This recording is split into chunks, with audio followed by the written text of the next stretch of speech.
Good afternoon, everybody. We'll just wait for a couple more moments just for the last few people to join us.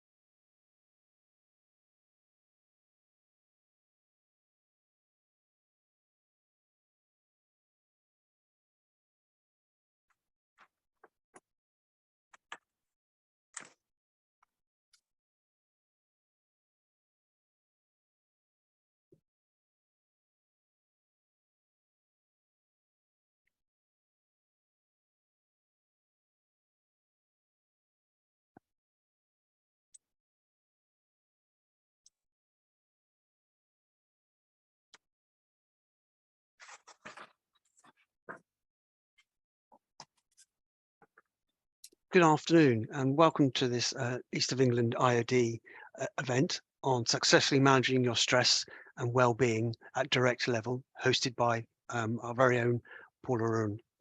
Paula has worked within the teams and industry for over 15 years with a background from financial services, who successfully set up 3 businesses, including an interior design business, and also concentrating on some mental health and well-being. Today is a brief introduction of wellness and how to cope with stress within today's working environment. I'll hand over to Paula. Thank you, Richard. So hello, everyone. It's great to see you all here. And today we're going to talk a little bit about today's pressures and how to better manage them, manage yourself. First of all, I can't see you, but please do this. How many of you have ever suffered from stress, anxiety, overload in the last 12 months? And what about in the last few weeks? Overloaded, overwhelmed, stressed in the last few weeks? Anyone there who maybe has never felt like this? Well, that's brilliant. And maybe you can then help others that you know to feel more like you. But generally speaking, 74% of people in the UK are chronically stressed. That's every day. And also our well-being and health is dropping along with performance. So what I'm going to be doing today is to show you how you can help change that. And when Richard very kindly releases the screen there, thank you, Richard, I'm now going to put up a short PowerPoint, don't groan, because I'll make it interesting and quick. So I'm just going to show you now very quickly 1 or 2 things that you may or may not know. And the first thing is, it's important to feel good. And that seems so trite and trivial, but I'd like you in the chat box to put in what has made you feel good in the last 2 or 3 weeks. Maybe something like you've won an award, you had a new contract, maybe one of your team has said what a great leader you are. How about something on the personal side? Maybe you've had a family event, family party, birthday, celebration, maybe an award at home. Just write down in the chat box so we can see anything there that, the chat's disabled at the moment. So hopefully, Richard, you could help there.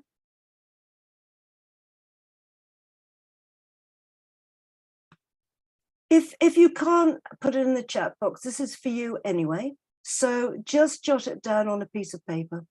What's made you feel good? What sort of emotion have you felt about the situation? Has it been fulfillment, joy, happiness, feeling needed, feeling fulfilled, recognized? Just write it down. So now to change the tone a little bit, here's the next set of questions.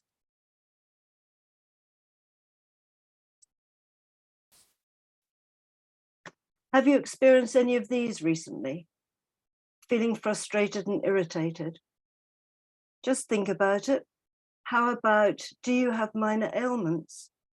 Are you on medication over the counter or from the doctor for something that just never seems to clear up, something like backache or poor sleep, anxiety, depression?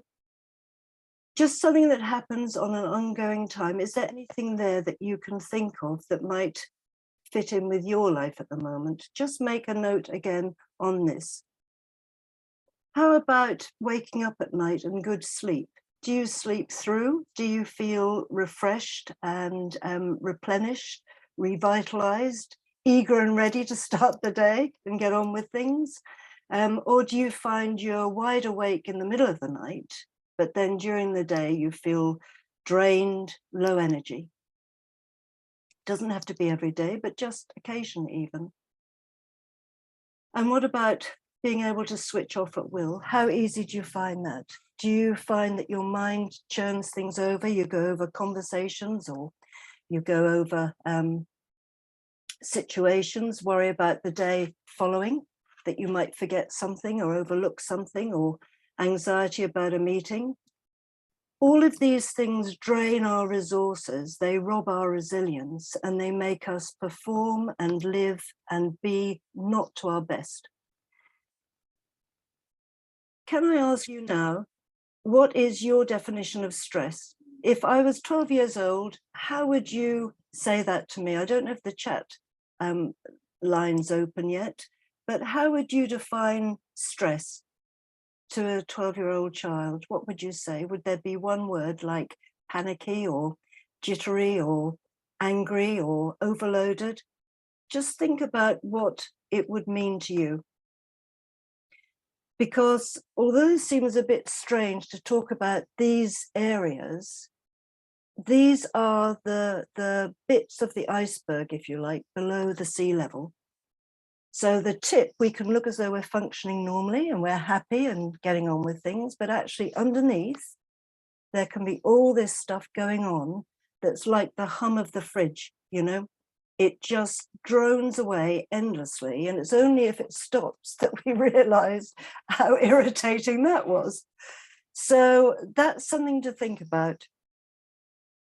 So I've got a few pictures here that might help to identify that for you. So these are the sorts of things that impact people. Our definition, by the way, is when demands exceed resources. So it could be financial resources, it could be demands from a member of your team.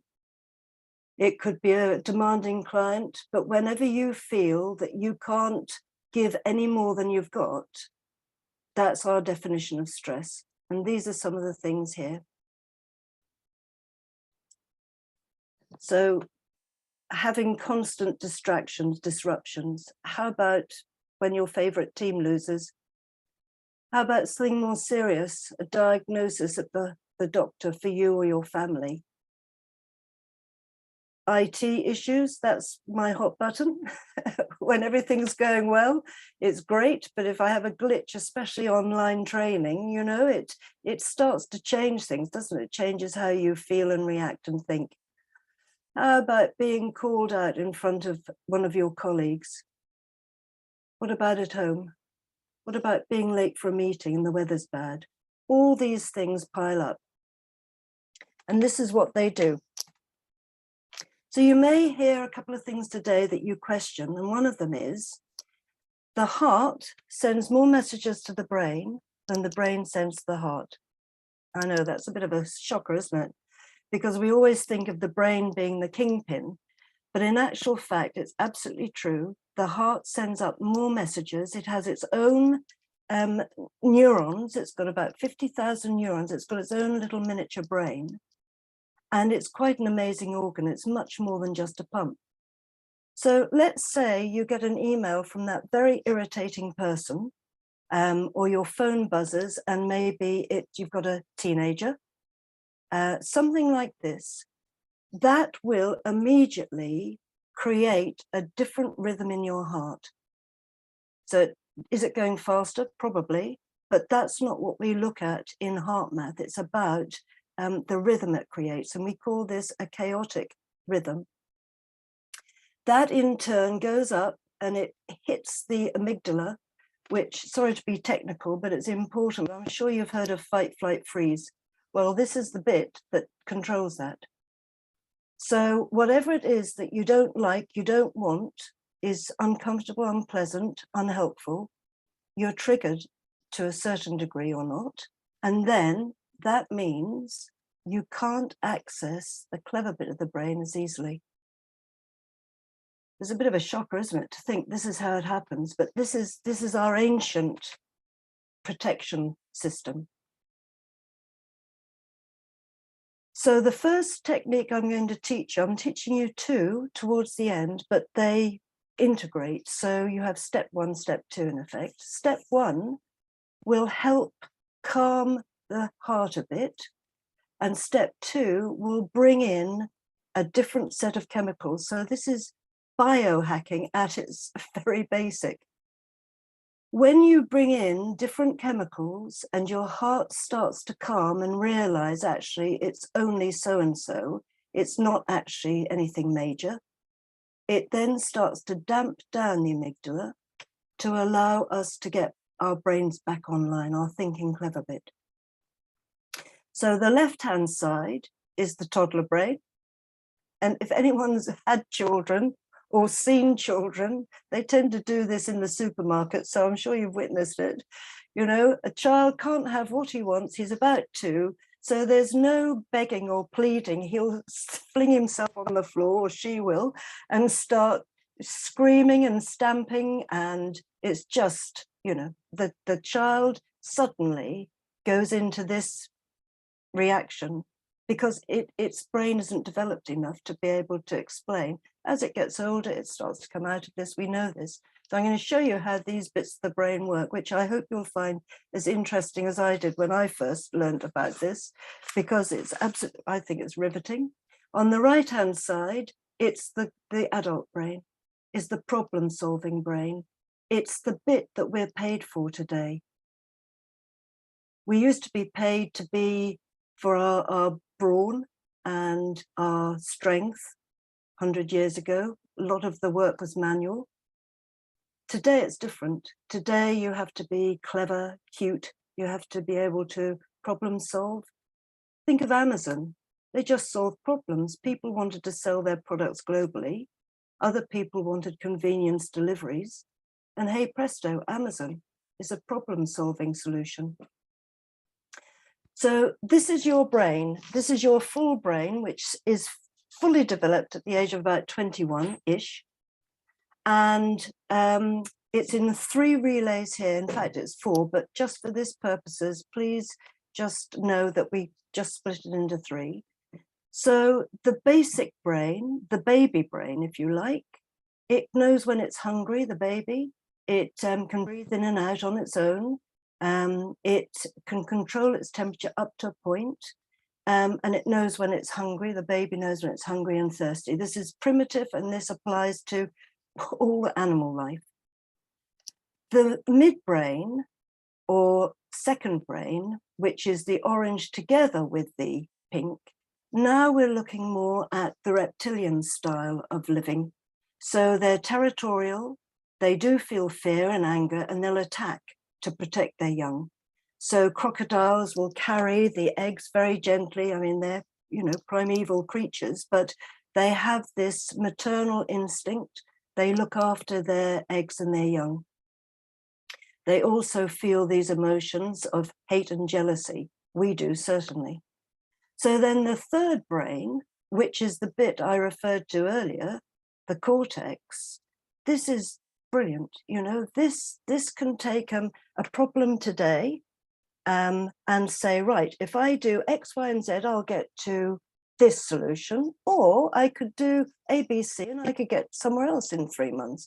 You know, the rest of the animal kingdom, as far as I know, can't do that. That's us. We are unique in that respect. So we have foresight as well as hindsight, reflex, and instinct. So we encompass the whole lot. At the bottom of the screen, you can see on the left, it shows here this jagged, incoherent pattern.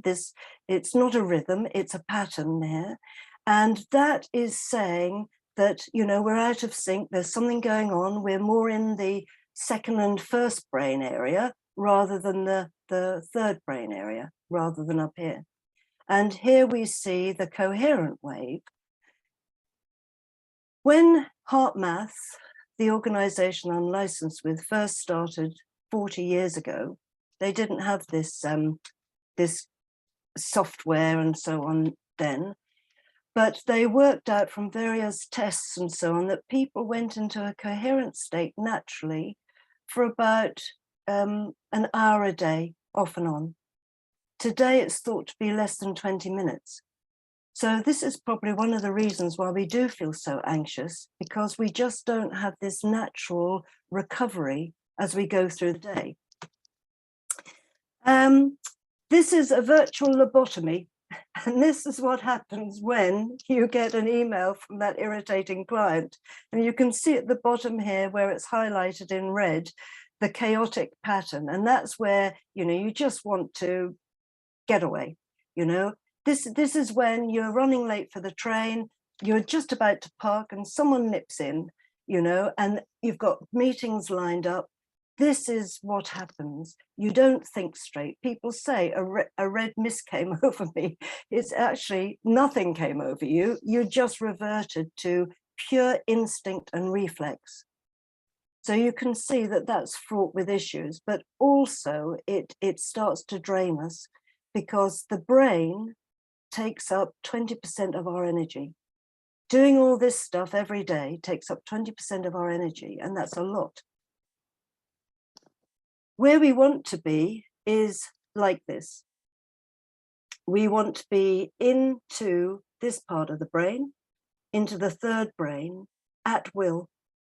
We want to be able to switch off from all the thoughts, and we want to be able to then differentiate our thoughts and feelings. So I hope you're all following me so far. I'm just going to have a look at the chat.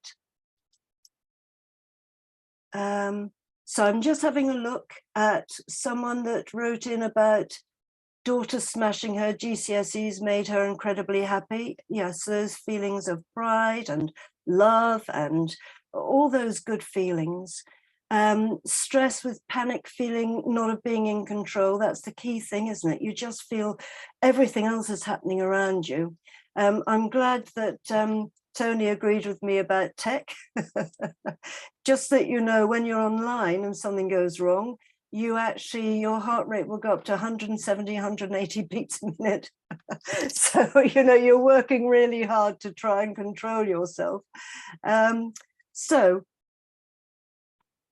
just move on. This is the traces of heart rhythm patterns that show how someone's feeling. So with frustration, anxiety, stress, this is the incoherent rhythm. And this is a girl who was asked, she's hooked up with the sensors. We have apps and sensors that we can use for HeartMath. So she was in their laboratories and they asked her to think of something that made her feel irritated, and she thought about her commute. So immediately she felt like this. They then said to her, think about something that you enjoy doing, a hobby or somewhere you like to be. And within 15 seconds, she had switched this to this. So what, you say? So what? If you think that up here you're creating this uncomfortable, panicky feeling, you're producing all sorts of chemicals that I'll show you in a minute. And you're probably going to make mistakes. You're probably going to say and do things you wish you hadn't. Whereas when you're here, like the person who felt, you know, this great feeling when her daughter smashed her GCSEs, you know, you feel you're more in control, you feel you can achieve more, you feel empowered, just because of the chemicals dictated by how we feel, which comes from the heart, which is pretty amazing, really, isn't it? I mean, this is all HeartMath. I think it's wonderful. So this is an overview. We have an autonomous nervous system, which is either fight, flight, or rest, digest. Fight, flight, I showed you. That's when people are, you know, on the defensive, they're attacking, they're aggressive, they're angry, they're irritating. My husband had a heart bypass when he was 35, which brought me to this. And he went from being a really, really easygoing, just top bloke, into this bad-tempered Mr. Angry in 2 years. And then he had a heart attack. And it was only with hindsight that we could see it was giving up smoking and drinking, which he did for health reasons, which led to this. And, you know, it's ironic, isn't it, that what he did to make himself healthier actually created a major life-threatening situation. So this is what got me looking into this, because stress, chronic stress, actually impacts us at every level. So what happens is when we get something we don't like for whatever reason, we put our foot on the accelerator and we're in high arousal. When we're doing something we absolutely love, like it's the end of the week, we're with family, having downtime, we're down here, we've got the brake on. So we are like cars, we're constantly accelerating and then we're braking. Now, what happens today is we drive our cars as if we're racing from traffic light to traffic light. So we go full steam ahead, slam on the brakes, screech to a halt, full steam ahead. What does that do to your car engine? What does it do to fuel consumption? How safe is that? Is that a pleasant ride for the passengers? No. And we do this to ourselves all the time. So the minute we're into fight flight, we then bring in a whole load of chemicals to support that, including cortisol. I'm going to keep this fairly brief, but cortisol stays in the body and leads to is very high, elevated levels in 4 of the main killers, which are heart, stroke, diabetes, and certain cancers. All sufferers have elevated of cortisol. So we don't want cortisol when it isn't necessary. We do need it, of course we do, but we don't want inappropriate stress and cortisol. And here are the emotions you can see on the left, the feelings that go with this side.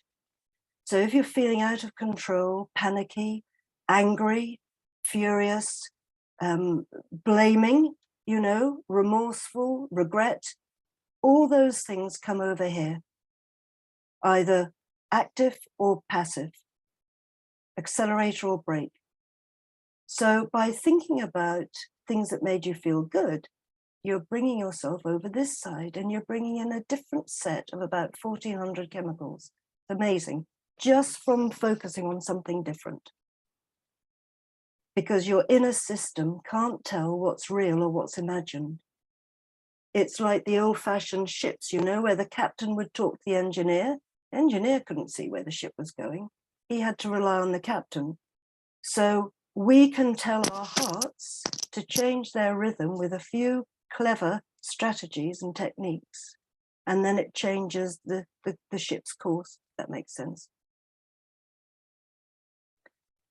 So the first exercise, part 1 of our strategy, if you like, is to bring you into neutral.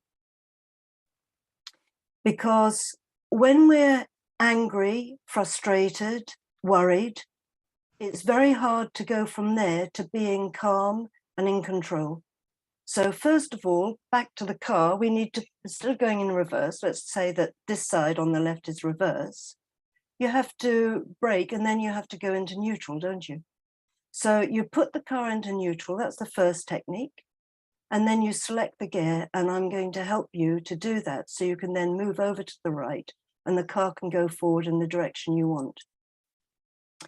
This is what happens when we get into a cycle that we don't want or that we do want.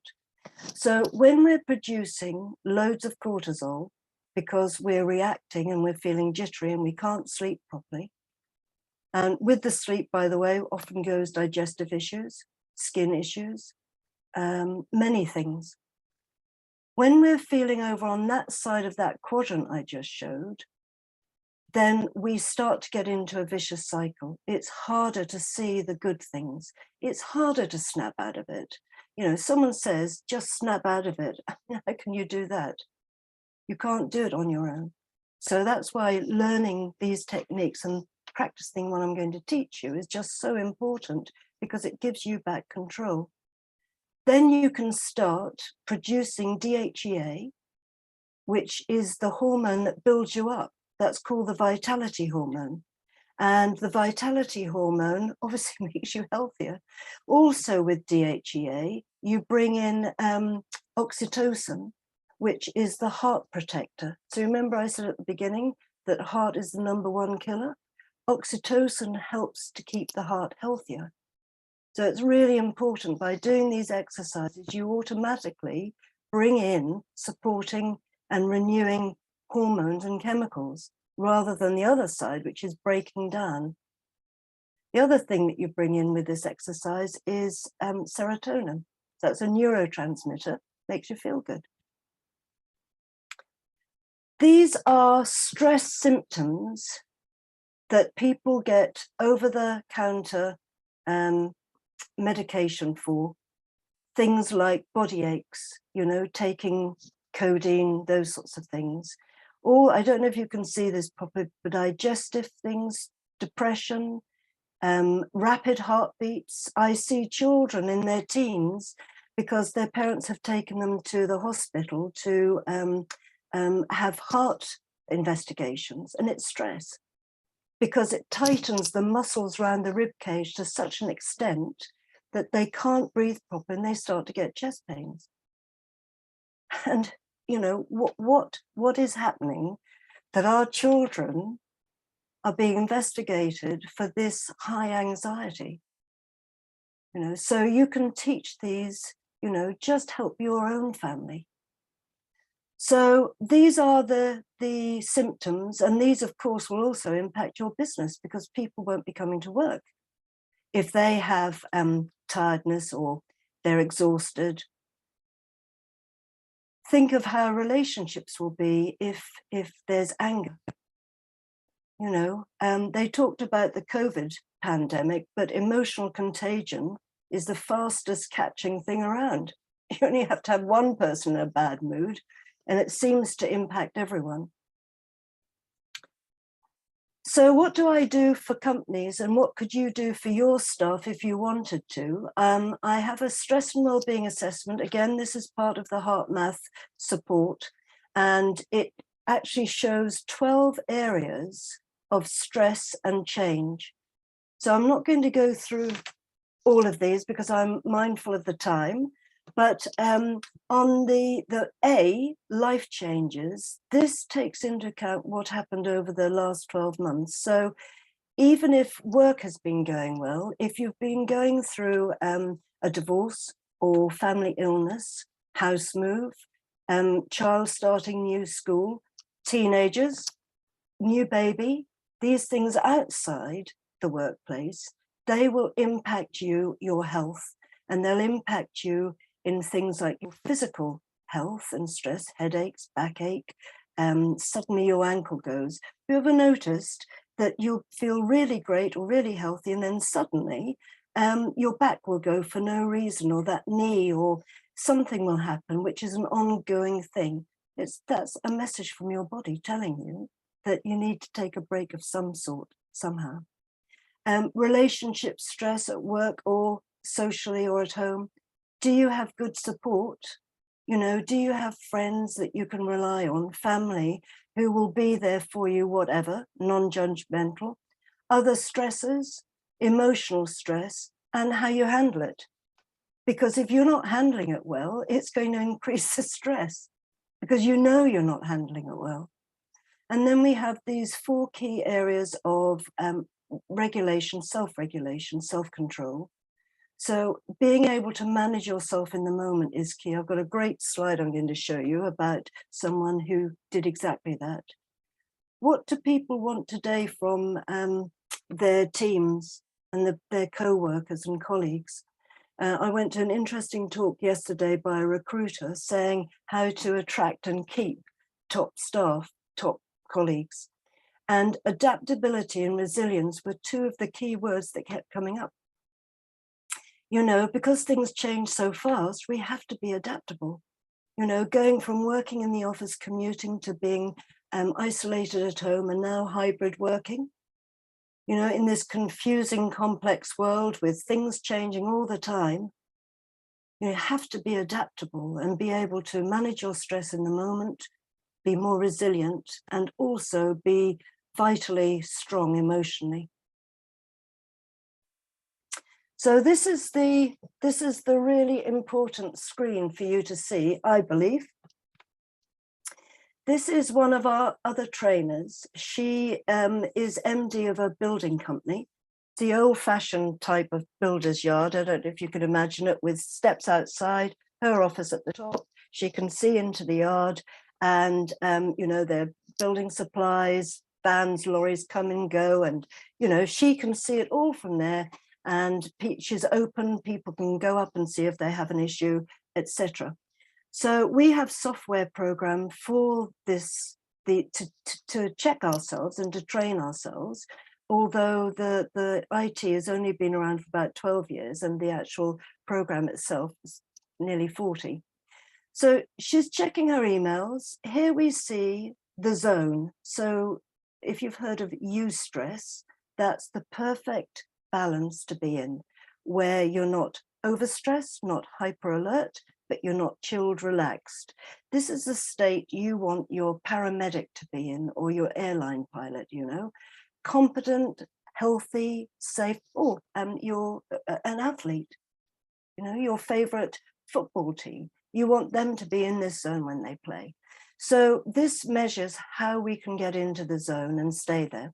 So she's in the zone, she's checking her emails just out of curiosity to see who triggers her or not, because we can't stop that, by the way. We can't stop being triggered. It's automatic. The phone rings, she picks up the phone. You can see here that there's an adrenaline spike. So that's, she's being active, that comes up. Then she listens to the call and you can see there's this chaotic rhythm here. Do you remember I said this is cortically inhibited? The chaotic rhythm. She's not thinking clearly. She says afterwards that the man on the phone said, I've just seen one of your drivers and one of your lorry drivers leaving site, and he knocked down and killed a pedestrian. Now you're at work, you hear this about one of your team, your business, you know, everything goes through your mind at once. I mean, this is horrible, isn't it? Probably the worst thing that could happen. She said it was the worst day of her life. So what did she do? She just said, just a moment, and she put the phone down and she started to become coherent. She started to focus on getting into that balanced state because she knew she'd have some tricky times ahead. She then hung up and she said afterwards, it was the worst day of her life, but she was able to focus, to deal with everything. She said she felt proud of herself for the way she handled it. She didn't overlook anything, from insurance to the emergency services, to her poor driver, you know, arranging counseling for him. The rest of her team, you know, they were all upset, of course, because something like that with a close team, it impacts all of us. You know, we feel this. We're herd animals. We pick up on people's emotions. So that's what she did. And she said, you know, she just felt so pleased with herself in this terrible, terrible time that she was able to just step up to the mark. She didn't miss anything out. She didn't have any regrets about how she handled it. So that's the power. Did she do it after 1 hour's introduction? No, she trained. So but if you practice these techniques, you'll find that it really, really helps. So what I'd like to do now is to bring in the technique, the main one. And I'm just checking that I haven't missed anything out that I wanted to say. So if you can, wherever you are, I can't see you. If you're on your own, just for this time only, just gently close your eyes. If you're in an open office, listening on headphones or something, just look at something in middle distance or look down, okay? Because these are eyes open exercises in the moment. So you don't have to take yourself off anywhere. But just for this once, because I've done a lot of talking, and I apologize for that. I would have much preferred it to be interactive, much more interactive, but I can't do that in this situation. So just close your eyes, place one hand gently on your chest, and just start to slow your breath, make it a bit deeper, a bit fuller. Feel yourself beginning to steady, and then imagine, if you can, that you're drawing your breath in between your fingers into or around the area of the heart.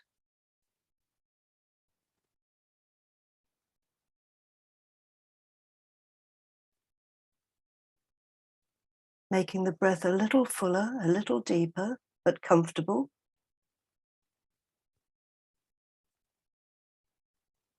And just imagine it's flowing into the area of the heart.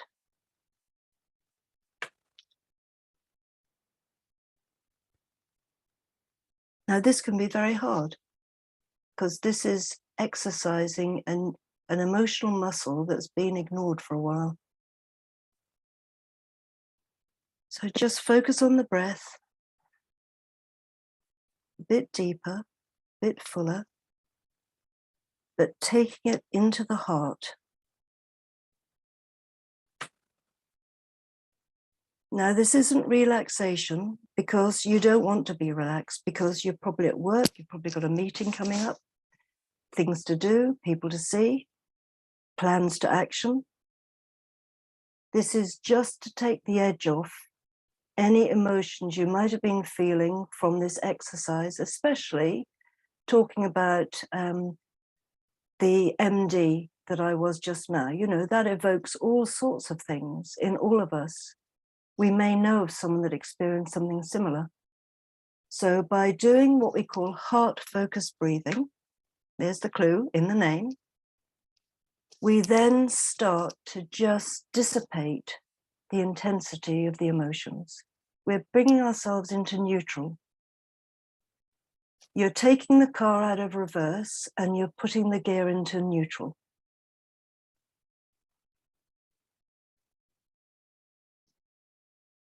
So now think back to still breathing in and out of the heart while you listen. Now think back to the first exercise. What makes you feel good? And think of whatever came to you then. And now, still focusing on the heart, breathing in and out of the heart as best you can. Just bring in that renewing emotion of that event. Appreciation, happiness, joy, fulfillment, contentment. Whatever it was that lifted your spirits about that event that made you feel good, just relive those as you breathe in and out of the heart.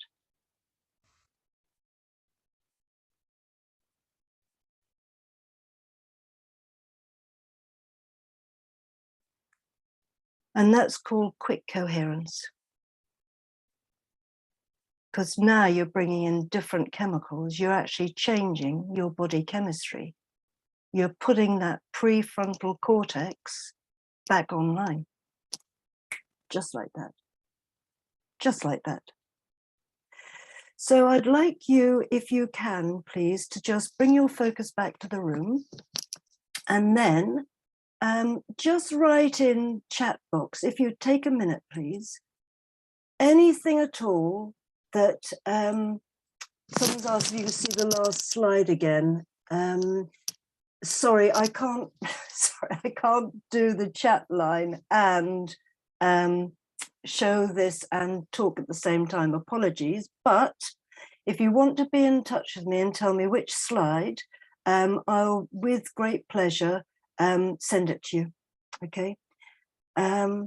So on the chat line, please send in, if you couldn't do either of those, if you could, what you noticed, if anything, or if it was a waste of time, or you just didn't feel anything at all. Could you do that? Just write in the chat box when we went into heart focused breathing, which is slowing the breath, directing it in and around the area of the heart, and then bringing in a renewing emotion. That's often very hard for people. And I'm just trying to see if I know people are, all right, okay, the messages are coming in now, thank you. Just see if I can deal with this. Feeling of stillness, fantastic. Feeling more relaxed. Second one was a bit harder. Yes, I mean, it is, because you're not used to it. And what does that say about our society? That we can't just go into a neutral state and, feel appreciation at a drop of a hat. So work on it. It will come. When you do it, practice this. I'm actually just going to show you the next screen, by the way, so then it says it. Okay, so this releases stress and increases activity in the cortex, okay, to remind you, puts you into the performance zone. So it's not just about performing well, it's about feeling well. It's about all the chemicals supporting growth, regeneration, renewal. Focus on the area of your heart. So that's heart-focused breathing. And the great thing is you have to breathe anyway. So why not breathe like this? You have to breathe anyway. Why not just imagine you're breathing into your heart? Not if you're running for the bus, not if you're running up and down stairs or making a bed or anything, digging the garden, anything active, no. But anytime you've got sort of what I call dead time, like looking at emails, commuting, watching television, waiting for the kettle to boil, waiting for something to cook, that's when you can do heart-focused breathing, because you're breathing anyway. Then, with making a sincere attempt to experience a regenerative feeling, bit of a mouthful for what makes you feel good and bring it in, that then starts to change the chemicals in your body. And you remember I showed you the vicious cycle and the virtuous cycle? This is how you start to do it. And don't expect to turn the tanker, in a minute. It takes one of those large tankers 20 minutes to turn around. So, this, however long you've been feeling like this, it's going to take time and a bit of commitment. When do you use quick coherence? Write down about someone that's, or a situation that you feel challenging or threatening or unpleasant, and just make the commitment to become coherent, which is this full exercise, before you have the meeting or the conversation, and then checking in with yourself while you're listening to that other person. Am I still coherent? Do I still feel that same sense? No, bring in the emotion again. And then afterwards, so that you don't keep raking over the coals, oh, I should have, I could have, it's gone. Draw a line, learn from it, and then just keep practicing quick coherence 2 or 3 times a day, at night before you go to sleep, if you wake up in the night, and then first thing in the morning. So these are steps that you can take. If you want to know about the stress and wellbeing assessment, let me know. Practice quick coherence as often as possible. I'll send this link to Richard to circulate, plus my stress management tips, which include how to keep your brain happy, what to eat to support your brain, liver, and digestion. And then if anyone wants to talk to me on a one-to-one confidential chat, either about themselves or how to engage and support their employees, let me know about that as well. There's one more. I thought I've got 1 minute. I thought you might find this amusing or not. So this is the CEO of a huge corporation in the States, and he went to the head office of HeartMath, and he was wearing a harness to monitor him for a week to see where he is most stressed and what to do about it, because he's, you know, very stressed and takes it out on everyone. So his wife's driving, he's not driving, and you can see here on the left, his resting heart rate is around about 70. Okay, that's quite normal, so that's quite good. But his wife pulls the car over. Remember, she's in control now, so he's trapped in the car, a bit like a caged animal. And she says, "Oh, there was something I meant to say to you."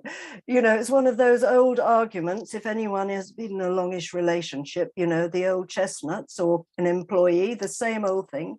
So she told him what she wanted to say, and you can see his heart rate shoot. That's an adrenaline spike up to about 110.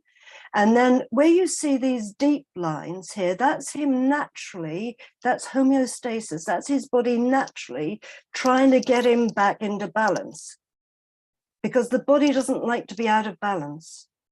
So anyway, for about 10 minutes, his heart rate is here.